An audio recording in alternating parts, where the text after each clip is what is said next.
13 உயிர்கள், 13 மனித உயிர்கள் ரோட்ல துடிச்சு செத்தப்போ இந்த நாட்டை ஆண்டு கொண்டிருந்த இந்த நபர் என்ன சொன்னாருன்னு தெரியுதா? இதெல்லாம் உங்களுடைய தொலைக்காட்சியில் பார்த்தா நாங்களும் தெரிஞ்சிருக்கோம், ஊடகத்துல பார்த்தா நாங்களும் தெரிஞ்சிருக்கோம். இந்த ஒத்த வார்த்தையிலே தெரிஞ்சிருக்கு இந்த ஆளோட கையாளாகத்தனத்தோட ஒட்டுமொத்த லட்சணமும்.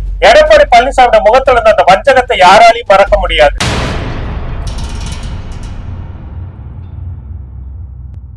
தூத்துக்குடியில தங்கள் மண்ணினுடைய வளத்தை கெடுக்கின்ற ஸ்டெர்லைட் ஆலையை முழுவதும் மூடி தங்களோட மண்ணை பாதுகாக்கணும் அப்படின்னு சொல்லிட்டு 100 நாட்களுக்கு மேல போராட்டம் நடத்தினாங்க அந்த பகுதி மக்கள். அது பாத்தீங்கன்னா நம்ம எடப்பாடி பழனிசாமிக்கு தெரியவே தெரியாதுமா. 13 உயிர்கள் சுடப்பட்ட விஷயம் உளவுத்துறை இருந்த இந்த எடப்பாடி பழனிசாமிக்கு தெரியல. டிவியை பார்த்துதான் தெரிஞ்சுக்கிட்டாரோ அந்த லட்சணத்துல அவரோட ஆட்சி இருந்திருக்கு. இன்னைக்கு நாம ஒரு சின்ன கம்ப்ளைண்ட் கொடுத்தா கூட முதலமைச்சருடைய தனிப்பிரிவு உடனே ஆக்ஷன் எடுக்குது. ஆனா அன்னைக்கு மக்கள் ரோட்ல நின்று கதறோன்னு கதறப்படலாம். காதல வாங்காம நின்னதான் எடப்பாடி பழனிசாமியோட ஆட்சியோட ஸ்டைலு.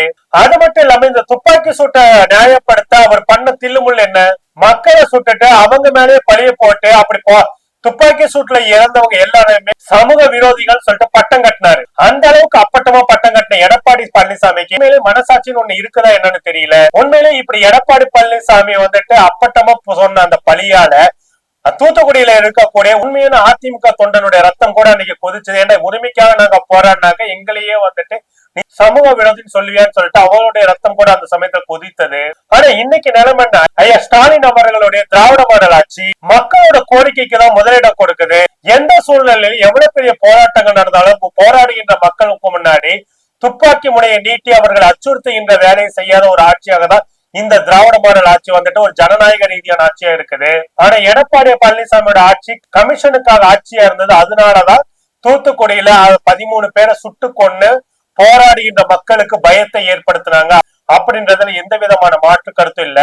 வீடியோ ஆரம்பித்த ரகசியம் சொன்ன அந்த ரகசியம் துப்பாக்கி சூடு அன்னைக்கு முதலமைச்சர் ஆபீஸ்ல இருந்துட்டு எந்த தடையும் இல்லாம சுடுங்கன்னு வாய்வழி உத்தரவு போனதுனாலதான் துப்பாக்கி சூடே நடத்தப்பட்டது அப்படின்னு சொல்லிட்டு தகவல்கள் அப்பயே கசிய ஆரம்பிச்சது. ஆனா அப்போதைய முதலமைச்சர் எடப்பாடி பழனிசாமி டிவி பார்த்துதான் இதெல்லாம் தெரிஞ்சுக்கிட்டேன்னு சொன்னது. ஸ்டெர்லைட் போராட்ட துப்பாக்கி சூடுன்றது முன்கூட்டியே போடப்பட்ட ஸ்கெட்ச் தான். உரிமைக்காக போராடின மக்களை சுட்டு கொண்ட எடப்பாடி பழனிசாமியோட துரோகத்தை என்னைக்குமே இந்த மண் மறக்கவே மறக்காது.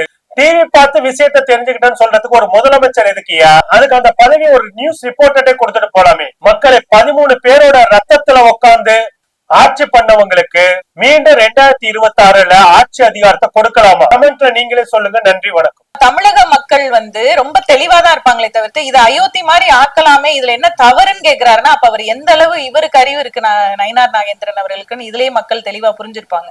அப்ப நீங்க என்ன சொல்ல வரீங்க? நேரடியா நாங்க அப்படிதான் பண்ணுவோம், நாங்க பிஜேபியை உள்ள நுழைக்கிறதுக்கு RSS மூலமா எல்லா காரியங்களையும் நாங்க இதெல்லாம் ஒரு சின்ன விஷயங்கள் அப்படியே குட்டி குட்டியா அரிச்சு அப்படியே பெரிய பூதாகரமா ஆக்கி அதுல ஒரு சந்தோஷப்படுறதுதான் பிஜேபியோட நோக்கம். என்னன்னா தமிழக மக்களுடைய நிம்மதியை கெடுக்கும்.